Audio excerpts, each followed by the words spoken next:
people were protesting outside of Carmelo Anthony's trial the other day.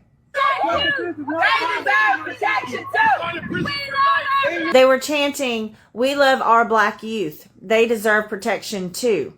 And I 100% agree with them. But in my opinion, their outrage seems performative. Because here's the thing.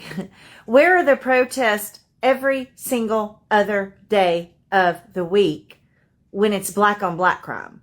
When it's gang violence? When You hear that, y'all? Now look how she thought that she was about to cook when she said, "But here's the thing." Here's the thing. Watch this. Let me back it up. She said, "Because here's the thing." What? Because here's the thing. Where are the protests every single other day of the week when it's black on black crime? When it's gang violence? When 9-month-old babies are shot and killed because they're caught in the crossfire of gun violence? Listen to this.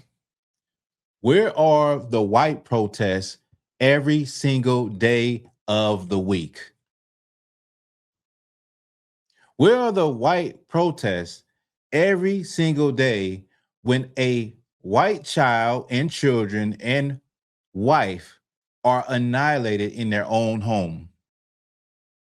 Where are the protests when people inside a supermarket are shot at by a mass gunman?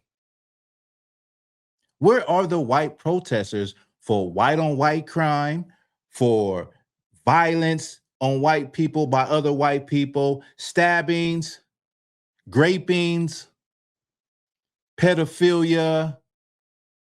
Where are the protests by white people from white on white crime? You see how that works? Let me keep going. In their neighborhoods. Where are the protests then? Because I personally don't recall seeing any protest. I don't recall seeing any advocacy for the innocent people who lose their lives in black neighborhoods due to.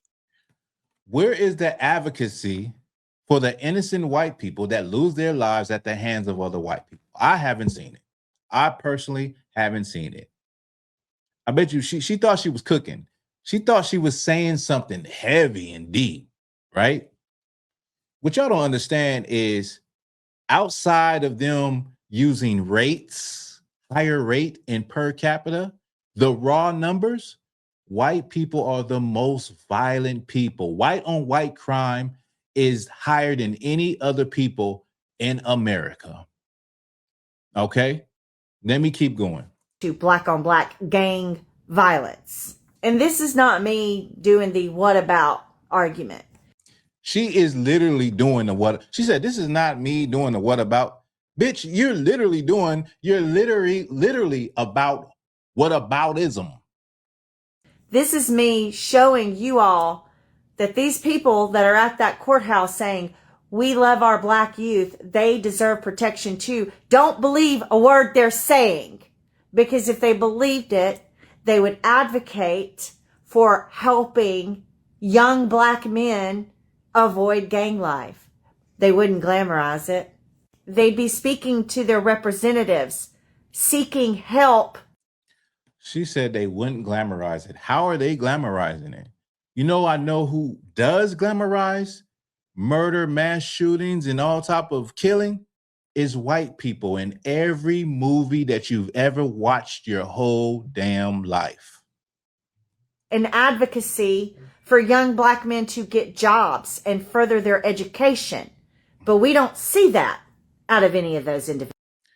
She said, we don't see that, as though white people know what every black person is doing, is in every black community, every black, rally, every black protest, every black meeting, everything. White people, how would white people know that? I don't know what white people are doing in their own communities. What I do know is what I see on television. I don't see them saying, "Hey, we have a problem. We have a problem with these young males killing everybody." You know what I see them do? Instead of blaming white people, they blame the guns. That's what I see them do. Instead of blame, but when it comes to black people, they blame black people. Any gun violence, they blame Chicago. They blame black people. But when it's white people doing violence, gun violence, oh, it's the guns' fault. We need to outlaw, we need more stricter gun laws. Individuals. And I mean, ask yourself this.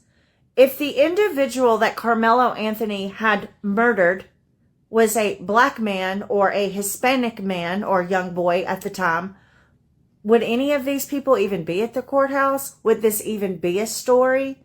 Or would it be just another day in the hood? Oh, she really thought she cooked with that. You wouldn't hear about the story if it was two black men because it doesn't fit the narrative of the media. The same way you don't hear about it, if you wouldn't heard about it if it was two white men, because it doesn't fit the narrative of the media. But what does fit the narrative of the media is racism. And when a black person or a white person has an issue or some type of situation. Now I want you to think about this, because it's getting tiring, but I got all the smoke for all of them all day. They constantly try to talk about black on black crime this, black on black crime this. We're talking about black people who are 13%. Now, hear the common sense in what I'm saying. They talk as though black on black crime is a threat to white people. Let me help you out with what I'm saying. First of all, I've never heard the term white on white crime, but it is the highest in America. It is tearing America apart while white people are focused on black and brown people. Their community is crumbling. But when they talk about white on white crime, if someone were to talk about it, me as a black male, I would not be concerned with white on white crime if a white man did anything to another white man. Why? Because it is white on white crime, and there's 70% something of the population, and I still wouldn't be concerned about it. Has nothing to do with me. It's not, I'm not concerned about whatever a white man is doing to another white person. But it's funny that they are concerned about the 13% of black people in America that commit crimes against other black people. How is that even affecting them? It's not. So you mean to tell me that they are so concerned about black people killing other black people that they want to see the black community do better? You know, that's a crock of shit. No, the reason why is they want to continue to criminalize black people and make black people look like they subhuman and like they, are natural born criminals. Why are you concerned about the 13%? If they're hurting each other, you ain't got nothing to worry about. Maybe you should worry about white on white crime, which is a larger problem that does not get talked about in the news media. And then worry about white on everybody crime. That's what you should worry about. Though that's the biggest thing you should worry about is your community. They're worried about black people as though it is even affecting them. It's not affecting white people, but it's their main talking point. They have no other point. They're not saying, we're more righteous than you. We don't do this and that. They're saying you kill your people at a higher rate than we kill our people. So that means that you are the bad boogeyman because you kill your people and you're just 13% at a higher rate than us. When the raw numbers, nobody can compete with you.